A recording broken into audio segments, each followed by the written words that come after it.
আল্লাহ রাব্বুল আলামিন বলেন, মক্কা নগরীকে আমি আল্লাহ রাব্বুল আলামিন তিনটা বিষয়ের জন্য, তিনটা কারণের জন্য আমি আল্লাহ রাব্বুল আলামিন এই মক্কা নগরীকে সম্মানিত করেছি।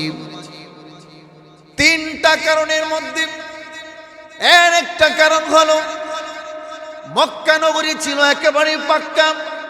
ইন্না আউওয়ালা বাইতি উদিআ লিন-নাসি লাল্লাযী বিবাক্কাতা মুবারাকা ওয়া হুদাল লিল আলামিন। আল্লাহ রাব্বুল আলামিন বলেন, মক্কা নগরীকে সম্মানিত করা হয়েছে। আমি মক্কা নগরীতে আল্লাহ রাব্বুল আলামিন বলেন, আমি আল্লাহ এই মক্কা নগরীর সম্মান বাড়িয়েছি। এখানে আমি আল্লাহর ঘর বাইতুল্লাহ নির্মাণ করার কারণে। এর একটা কারণ হলো বাইতুল্লাহ শরীফ মক্কা নগরীতে নির্মাণ করার কারণে মক্কা নগরীর ইজ্জত আল্লাহ সম্মান বাড়িয়ে দিয়েছেন। দ্বিতীয় নম্বর কারণ হলো আল্লাহ রাব্বুল আলামিন বলেন, এই মক্কা নগরীতে আমি আল্লাহ রাব্বুল আলামিন আমার প্রিয় হাবিব সর্বশ্রেষ্ঠ নবী আকায়েমদার তাজদারে মদিনা আহমদে মুস্তাফা মুহাম্মদে মুস্তাফা রহমাতুল লিল আলামিন সাইয়্যিদুল মুরসালিন ইমামুল মুরসালিন মুহাম্মাদুর রাসূলুল্লাহ সাল্লাল্লাহু আলাইহি ওয়াসাল্লামকে तमाम পৃথিবীর হেদায়েতের জন্য আমি আল্লাহ মক্কা নগরীতে আবির্ভাব ঘটিয়েছি। ঠিক কিনা বলেন? তিন নাম্বার কারণ হলো আমি আল্লাহ রাব্বুল আলামিন এই মক্কা নগরীর সম্মান আর ইজ্জত বাড়িয়েছি। তিন নাম্বার কারণ হলো আমি আল্লাহ রাব্বুল আলামিন এই মক্কা নগরীতে সর্বপ্রথম আমার গ্রন্থ সর্বশ্রেষ্ঠ গ্রন্থ আল কুরআন আমি মক্কা নগরীতে নাজিল করেছি। অথচ এই মক্কার মধ্যে কোনো ফসল ছিল না। মক্কা ছিল একেবারে পাক্কা, মানুষ বসবাস করার অনুপযুক্ত একটা জায়গা ছিল। মানুষ সেখানে বসবাস করতে পারতো না, কারণ সেখানে ছিল না কোনো পানি, ছিল না কোনো ফসল, ছিল না কোনো ঘর বাড়ি, ছিল না কোনো মানুষ, কোনো পশু প্রাণী, কোনো কিছুই সেখানে ছিল না। সেখানে ছিল শুধু পাথর আর পাথর, আর চতুর্দিক দিয়ে শুধু পাহাড় আর পাহাড়। ওই পাহাড়ও সাধারণ কোনো মাটির পাহাড় ছিল না, পাহাড়টা ছিল পাথরের পাহাড়, আর মাঝখানে শুধু ছিল কঙ্কর আর কঙ্কর। সেখানে মানুষ বসবাস করতে পারতো না। আল্লাহ রাব্বুল আলামিন বলেন, আমি আল্লাহ রাব্বুল আলামিন এই মক্কা নগরীকে উপযুক্ত করেছি। মক্কা নগরীকে আমি আল্লাহ মানুষ বসবাস করার জন্য উপযুক্ত একটা জায়গা বানিয়েছি। এই মক্কা ছিল একেবারে পাক্কা, বিবাক্কাতা। এই মক্কা ছিল একেবারে পাক্কা ছিল, মক্কার মধ্যে কোনো কিছুই ছিল না। কিন্তু আমি আল্লাহ এই মক্কা নগরীকে আমি মক্কাতুল মুকাররমা সর্বসম্মানিত স্থান আমি আল্লাহ বানিয়ে দিয়েছি। এর কারণ হলো আমি এই মক্কা নগরীতে বাইতুল্লাহ শরীফ নির্মাণ করেছি। দুই নাম্বার, আমি আমার প্রিয় হাবিব যার উসিলায় তামাম পৃথিবী সৃষ্টি করেছি, আমার হাবিব মুহাম্মদুর রাসূলুল্লাহ সাল্লাল্লাহু আলাইহি ওয়াসাল্লামকে এই মক্কা নগরীতে পাঠিয়েছি। তিন নাম্বার কারণ হলো আমি আল্লাহ রাব্বুল আলামিন এই মক্কা নগরীতে আমার গ্রন্থ সর্বশ্রেষ্ঠ গ্রন্থ আল কুরআন আমি নাজিল করেছি। এই পৃথিবীতে আমি আল্লাহ এই মক্কা নগরীতে কোরআন নাজিল করেছি। মক্কা নগরীতে আমার হাবিবকে পাঠাইছি। মক্কা নগরীতে আমি আল্লাহ আমার ঘর বাইতুল্লাহ নির্মাণ করেছি। এই জন্যে মক্কার আর পাক্কা রইল না, আমি আল্লাহ মক্কার নাম মক্কাতুল মুকাররমা বানিয়ে দিয়েছি। সুবহানাল্লাহ বলবেন না? মক্কার এত ইজ্জত, এত সম্মান, মক্কাতুল মুকাররমা মদিনাতুল মুনাওয়ারা এত ইজ্জত আর এত সম্মান, এত ফজিলত কেন? মক্কাতুল মুকাররমা বাইতুল্লাহ শরীফের উপর দিক দিয়ে দুইটা পাখিও উড়ে যায় না। দুইটা কবুতর যদি উপর দিকে উড়ে উড়ে আসে, সামনে যখন বাইতুল্লাহ দেখে একটা কবুতর আরেকটা কবুতরকে ডেকে ডেকে বলে, আর সামনে বাড়াইস না, সামনে আল্লাহর ঘর বাইতুল্লাহ, সাবধান, সামনে উড়াল দিয়ে গেলে বেয়াদবি হবে। এই বলে দুইটা কবুতর দুই দিক দিয়ে বাঘ হয়ে দুইটা নিচের দিক দিয়ে হেঁটে হেঁটে চলে যায়। এত সম্মান আর ইজ্জত মদিনাতুল মুনাওয়ারার। মদিনাতুল মুনাওয়ারার দই পর্যন্ত এত মিষ্টি, এমনকি তেঁতুল পর্যন্ত মদিনার মিষ্টি, এমনকি মদিনার বিড়াল পর্যন্ত বেয়াদবি করে না। বাংলাদেশের একজন বুজুর্গ মদিনাতে যাওয়ার পরে মদিনার বিড়ালকে তিনি বেয়াদব বলেছিল। সাথে সাথে তিনি মদিনার বিড়ালের পায়ের মধ্যে ধরে বলে, বিড়াল আমি ভুল করেছি, আমি জানতাম না তুমি যে মদিনার বিড়াল, আমার ভুল হয়ে গিয়েছে, আমাকে তুমি মাফ করে দাও। তুমি তো মদিনার বিড়াল, তুমি তো মদিনাতুল মুনাওয়ারার বিড়াল, তুমি তো মদিনাতুর রাসূলের বিড়াল। আল্লাহু আকবার। এক লোক মদিনাতে গিয়ে দই খাইলো, দই খাওয়ার পরে ওই ব্যক্তি বলে, মদিনার দই বড় ঠক। এই বলার পরে আল্লাহ রাসূল তারে স্বপ্নে যুগে জানায়া দিলেন, আমার মদিনার দই যেহেতু টক, যেই দেশের দই মিষ্টি সেই দেশে চলে যাও, তোমার মতো লোকের জায়গা আমার মদিনায় নাই। এই হলো মদিনার ইজ্জত। আপনারা দেখবেন মদিনাতুল মুনাওয়ারার কুকুরের ভিতরে পর্যন্ত আদব রয়েছে, বেয়াদবি করে না। আপনি একটা রুটি কিনে যদি একটা কুকুরকে দেন, পাশের কুকুর দৌড়ায় এসে ওই রুটির মধ্যে আক্রমণ করবে না। আপনি রুটি দেওয়ার পরে দুই দিক থেকে যদি দুইটা কুকুর একসাথে আসে, আগ থেকে সিলিন্ডার হয়ে যায় আর বলে, এই কুকুর সাবধান সাবধান, এটা সাধারণ কোনো দেশ নয়, এটা হলো মদিনাতুল মুনাওয়ারা, এটা হলো মদিনাতুর রাসূল, সাবধান, বেয়াদবি করিস না, বেয়াদবি করিস না, তাহলে আমাদের নবী, বিশ্ব নবী কষ্ট পাবে। তাহলে মক্কার ভিতরে ফজিলত রয়েছে, মদিনার ভিতরেও ফজিলত রয়েছে। মক্কার এত সম্মান আর ইজ্জত মহান আল্লাহ রব্বুল আলামিন দিয়েছেন। আল্লাহ রব্বুল আলামিন বলেন, কেন জানুনি এই মক্কা নগরীর এত সম্মান আমি আল্লাহ দিয়েছি? কারণ মক্কার ভিতরে আমি আল্লাহ বাইতুল্লাহ দিয়েছি, মক্কা নগরীর ভিতরে আমি আল্লাহ আমার হাবিবকে পাঠিয়েছি, মক্কা নগরীর মধ্যে আমার শ্রেষ্ঠ গ্রন্থ আল কুরআন নাজিল করেছি। এই তিনটার কারণে মক্কা নগরীর সম্মান এবং ইজ্জত বেড়ে গেছে। আল্লাহর নবী, বিশ্ব নবী রাহমাতুল লিল আলামিন বলেন, মক্কা নগরীকে তিনটা কারণে তোমরা মহব্বত করবে, তিনটা কারণে তোমরা সম্মান করবে, তিনটা কারণে তোমরা ভালোবাসবে। এর মধ্যে একটা কারণ হলো, আমি নবী হলাম আরবি, আমি নবী মক্কা নগরীতে প্রেরিত হয়েছি এবং আমার ভাষা আরবি, আমি নবী হলাম আরবি, এই জন্য তোমরা মক্কা নগরীকে মহব্বত করবে। দুই নাম্বার কারণ হলাম, আল্লাহ রাব্বুল আলামিন আমাকে যে গ্রন্থ দিয়েছেন আল কুরআন, সেই কোরআনের ভাষা আরবি না ফার্সি? আর একটু জোরে বলেন। আল্লাহ কোরআনের মধ্যে বলেন, বিলিসানিন আরবিয়্যিম মুবিন, এই কোরআন হলো আরবি ভাষা, আমি আল্লাহ কোরআনকে আরবি ভাষায় তোমাদের মাঝে দিয়েছি।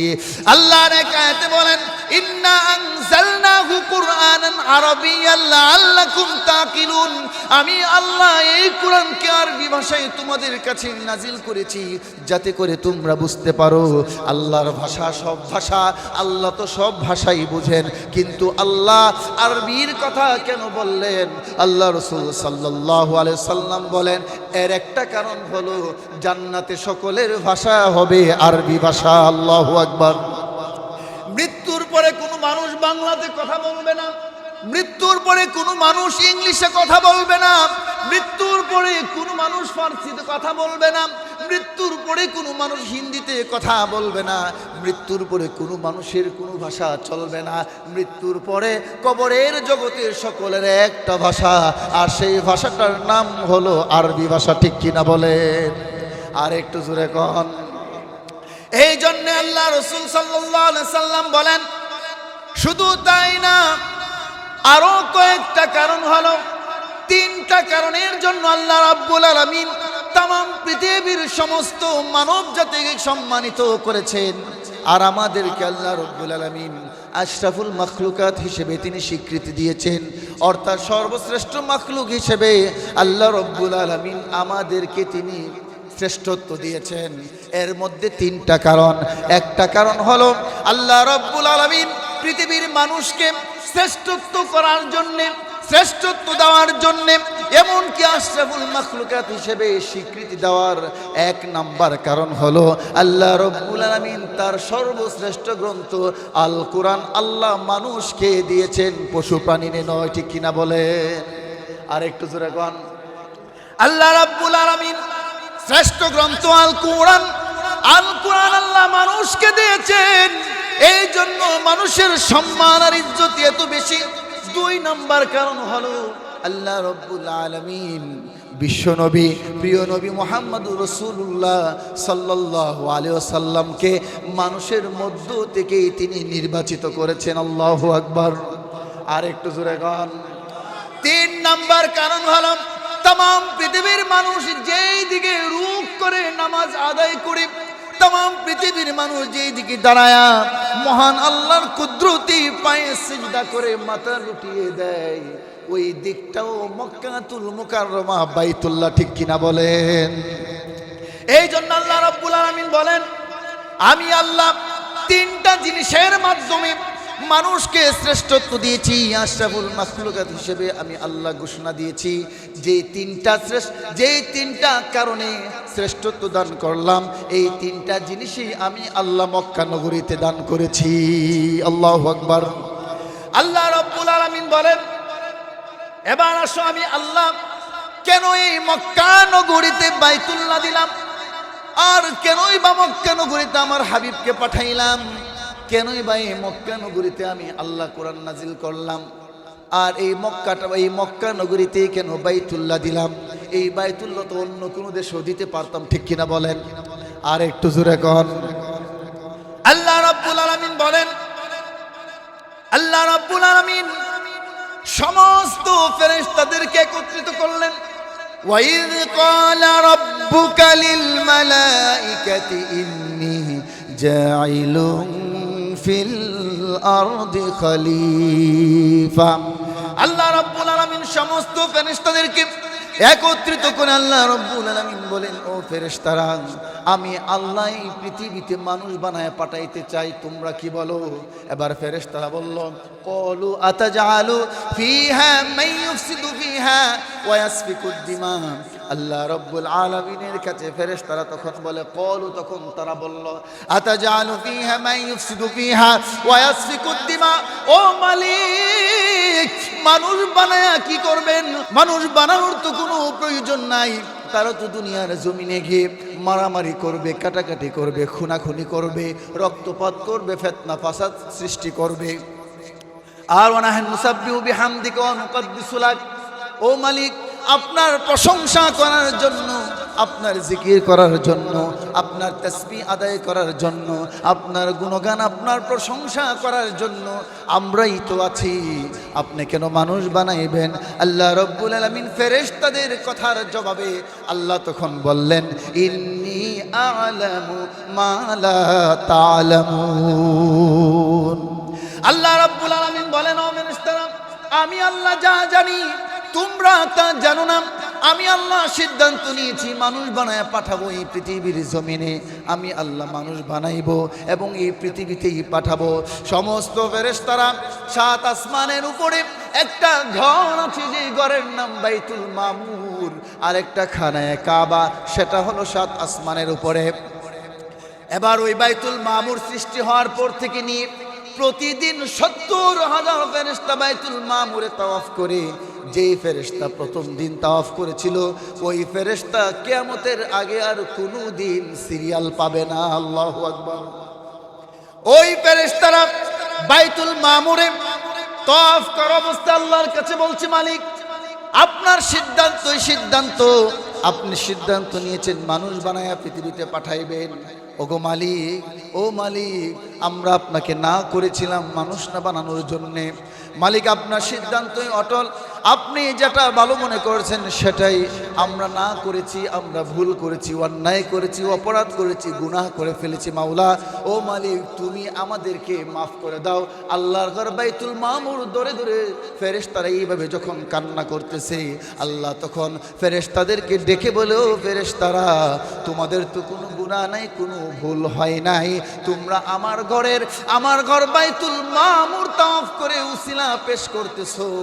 এরপরে তোমরা শুনে রাখো, তোমরা তো আমার ঘর বাইতুল মামুর তাওয়াফ করে করে আমার কাছে পেশ করতে পারতেছো, কিন্তু আমি যে আদমকে এই পৃথিবীতে পাঠাবো, এই আদম তো গুনাহ করবে। আদমকে গুনাহ করার যোগ্যতা আমি আল্লাহ দিয়ে দেব। আদম গুনার কাজ করবে, কিন্তু আদম যদি গুনার কাজ করার পরে ওই আদম কার কাছে গিয়ে উসিলা পেশ করবে? কি দিয়ে? আমি আল্লাহর কাছে উসিলা পেশ করবে। ও ফেরেশতারা, যাও বাইতুল মামুরের বরাবর মক্কা নগরীতে একটা ঘর নির্মাণ করো, যে ঘরের নাম হলো বাইতুল্লাহ। আল্লাহু আকবার। একটা ঘর নির্মাণ করো। আদম আলাইহিস সালাতু ওয়াস সালাম পৃথিবীতে আসার 2000 বছর আগে ফেরেশতাদের মাধ্যমে আল্লাহ রাব্বুল আলামিন মক্কা নগরীতে বাইতুল্লাহ শরীফ নির্মাণ করলেন। বাইতুল্লাহ শরীফ নির্মাণ করে আল্লাহ রাব্বুল আলামিন আদম এবং হাওয়া আলাইহিস সালামকে তিনাকে আল্লাহ পাঠাই দিলেন শ্রীলঙ্কা, আর হাওয়া আলাইহিস সালামকে পাঠাই দিলেন জেদ্দার মধ্যে পাঠাই দিলেন। এবার আদম আলাইহিস সালামকে আল্লাহ জানায়া দিলেন, শ্রীলঙ্কা থাকা যাবে না, যাও বাইতুল্লাহর দিকে যাও। আদম আলাইহিস সালাম শ্রীলঙ্কা থেকে রওনা হলেন বাইতুল্লাহর দিকে। আর যেতে যেতে তিনি দোয়া করতেছে, রব্বানা যালামনা আনফুসানা ওয়া ইল্লাম তাগফির লানা ওয়া তারহামনা লানাকুনান্না মিনাল খাসিরিন। সবাই পড়েন, রব্বানা যালামনা আনফুসানা ওয়া ইল্লাম তাগফির লানা ওয়া তারহামনা লানাকুনান্না মিনাল খাসিরিন। আদম আলাইহিস সালাম তিনি এই দোয়া পড়তে পড়তে বাইতুল্লাহর দিকে রওনা হলেন। আর হাওয়া আলাইহিস সালামকে আল্লাহ পাঠিয়ে দিলেন জেদ্দাতে, যে জায়গার নাম আমরা জেদ্দা হিসেবে চিনি, অথচ এই জায়গার নাম হলো আরবিতে জাদ্দা। জাদ্দাতুন শব্দের অর্থ হলো দুইটা। জাদ্দাতুন শব্দ আরবি শব্দ মুশতারাক আছে, এই শব্দের অর্থ হলো দুইটা। হাওয়া আলাইহিস সালাম এমন একজন মহিলা, তিনি আমাদের কারো মাও হয় আবার দাদিও হয়। তিনি এমন একজন মহিলা, কারো ক্ষেত্রে মার ক্ষেত্রে ব্যবহার হয়, আবার দাদির ক্ষেত্রে ব্যবহার হয়। সুবহানাল্লাহ। আর একটু জোরে বলেন, আমার যদি মা হয় তাহলে আমার সন্তানের কি হবে? কথা বলে না। আমার মা হলে আমার সন্তানের কি হবে? দাদি হবে। আবার আমার বাবার যদি মা হয় তাহলে আমার কি হবে? দাদি হবে। আমার যদি দাদি হয় তাহলে আমার সন্তানের কি হবে? মা হবে। হাওয়া আলাইহিস সালাম এমন একজন মহিলা, তিনি মার ক্ষেত্র ব্যবহার হয় আবার দাদির ক্ষেত্র ব্যবহার হয়। আল্লাহ রাব্বুল আলামিন হাওয়া আলাইহিস সালামকে জাদ্দাতে পাঠিয়ে দিলেন, আর আদম আলাইহিস সালামকে আল্লাহ শ্রীলঙ্কা পাঠিয়ে দিলেন। এবার আদম আলাইহিস সালাম তিনি শ্রীলঙ্কা থেকে রওনা হলেন, তিনি মক্কা নগরীতে আসবেন বাইতুল্লাহতে। আসতে আসতে এবার মা হাওয়া আলাইহিস সালাম এবং আদম আলাইহিস সালাম দুইজনের একত্রিত এমন এক জায়গায় দেখা হলেন, সেটা হলো আরাফাতের ময়দান। সেটা কোথায় দেখা হইল? আরাফাত শব্দের অর্থ হলো সাক্ষাৎ। আরাফাত শব্দের অর্থ কি? সাক্ষাৎ। আমাদের বাবা এবং মায়ের দুজনের সাক্ষাৎ হয়েছিল কোথায়? এই জন্য তাম পৃথিবীর সমস্ত হাজিরা যারা হজ করতে যায় প্রত্যেকেই আরাফার ময়দানে যেতে হয়। হয় কি হয় না বলেন? সবাই সবার সাথে সাক্ষাৎ হয় আরাফাতের ময়দানে। তার পাশে একটা পাহাড় আছে, জাবালে রহমত, আছে না নাই? এবার দুজনের সেখানে দেখা হলো। দেখা হওয়ার পরে এবার দুজন মিলে আল্লাহর কাছে তওবা করলো যে, আল্লাহ, মুহাম্মদুর রাসূলুল্লাহ সাল্লাল্লাহু আলাইহি সাল্লাম উসিলায় আপনি আমাদেরকে মাফ করে দেন। আল্লাহ তখন জিজ্ঞেস করলেন, কি ব্যাপার, তোমরা এই নামটা কোথায় পাইলে? আমি তো এই নামের ঘোষণা তোমাদেরকে দেই নাই। এবার আদম আলাইহিস সালাম বলেন, আল্লাহ, যখন আমাকে আপনি রূহ দিলেন, রূহ পাওয়ার পরে চোখ মেলে তাকায় দেখি আপনার আরশে আজিমের পায়ের নিচে লেখা লা ইলাহা ইল্লাল্লাহু মুহাম্মাদুর রাসূলুল্লাহ। লা ইলাহা ইল্লাল্লাহ তো আপনি, আর মুহাম্মাদুর রাসূলুল্লাহ যেহেতু লেখা, বুঝলাম এই বান্দা এই রাসূল নবী হবে, আপনার সর্বশ্রেষ্ঠ নবী, এই জন্য তার উসিলা দিয়ে আপনার কাছে মাফ চাইলাম। আল্লাহ তখন বললেন, ঠিক আছে, যেহেতু মাফ চাইলা, আমি আল্লাহ তোমাদেরকে মাফ করে দিলাম। এই হলো মক্কা নগরী বাইতুল্লাহ। এই বাইতুল্লাহ নির্মাণ হয়েছে, আল্লাহ রাসূল সাল্লাল্লাহু আলাইহি সাল্লাম বলেন, যদি কোনো মানুষ তার জীবনের সব গুনাহ নিয়ে যদি বাইতুল্লাহ একবার জিয়ারত করতে পারে, একবার তাওয়াফ করতে পারে, আমি আল্লাহ রব্বুল আলামিন তার জীবনের সমস্ত গুনাহ একেবারে ধুয়ে মুছে পরিষ্কার করে দিবেন।